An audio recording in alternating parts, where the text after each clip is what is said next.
Venerable Sir, how does identity view come to be? This identity view is Sakaya Ditti.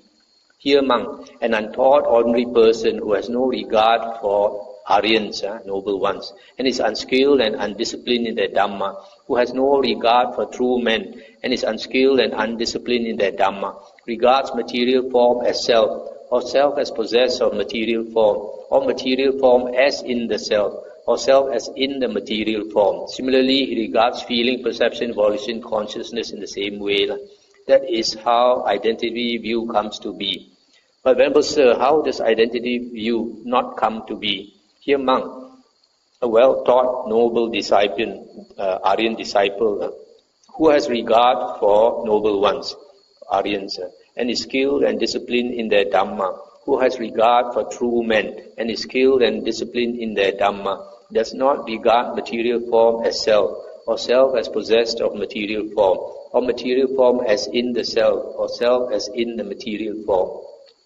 Similarly, he does not regard feeling, perception, volition, and consciousness as self, or self as possessed of the aggregates, or the aggregates as in the self, or the self as in the aggregate. That is how identity view does not come to be.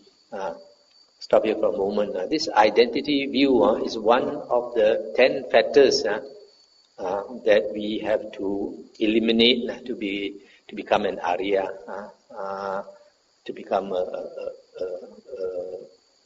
Sotapanna, the lowest fruition. The Sotapanna has eliminated 3 factors. One of them is identity view. So when a person understands the Dhamma, he can see that the body and the mind are impermanent, changing, ever changing, changing at a very fast speed. And if you cling to it, it's going to cause you to suffer because nothing in the world is permanent. So when a person understands the Dhamma, slowly he let go of this body and the mind. So when he does not see that the body and the mind are the self, so he becomes a Sotapanna. Although he still has a self, and the self is somehow tied to the 5 aggregates, but he can see that the 5 aggregates, the body and the mind, is not the self or belonging to the self, etc.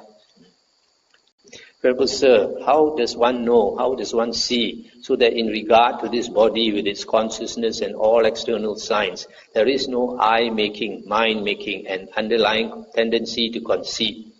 Monk, any kind of material form whatever, whether past or present, internal or external, gross or subtle, inferior or superior, far or near, one sees all material form as it actually is with proper wisdom thus: this is not mine, this I am not, this is not myself. Similarly, any kind of feeling, perception, volition, consciousness, whatever, whether past, present, internal or external, gross or subtle, inferior or superior, far or near, one sees them as they actually are with proper wisdom thus: this is not mine, this I am not, this is not myself. It is when one knows and sees thus in regard to this body with its consciousness and all external signs, that there is no I-making, mind-making, or underlying tendency to conceit. Stop it for a moment.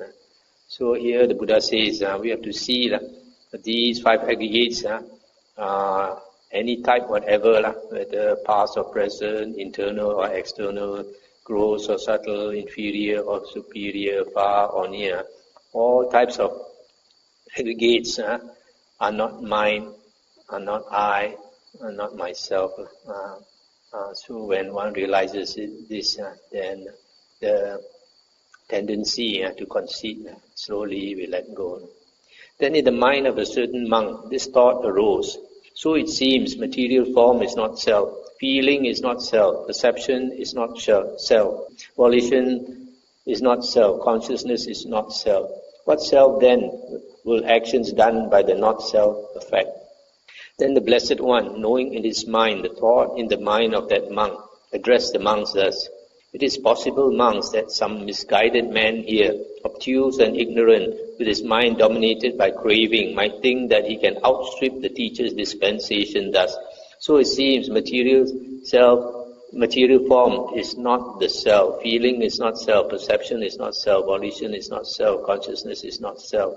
What self then would actions done by the not self affect? Now monks, you have been trained by me through interrogation on various occasions in regard to various things. Monks, what do you think? Is material form permanent or impermanent? Impermanent, Venerable Sir. Is what is impermanent suffering or happiness? Suffering, Venerable Sir. Is what is impermanent suffering and subject to change, fit to be regarded thus? This is mine, this I am, this is myself. No, Venerable Sir. Monks, what do you think? Is feeling, perception, volition, consciousness permanent or impermanent?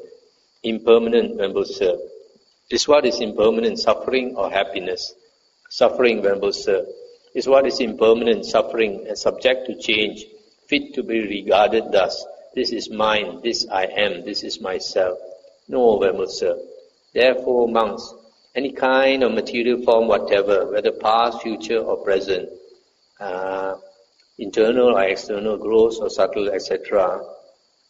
Similarly, any kind of feeling, perception, volition, consciousness, all should be seen as they actually are with proper wisdom thus. This is not mine, this I am not, this is not myself. Seeing thus, a well-taught noble disciple becomes disenchanted with material form, disenchanted with feeling, disenchanted with perception, disenchanted with volition, disenchanted with consciousness. Being disenchanted, he becomes dispassionate. Through dispassion, his mind is liberated.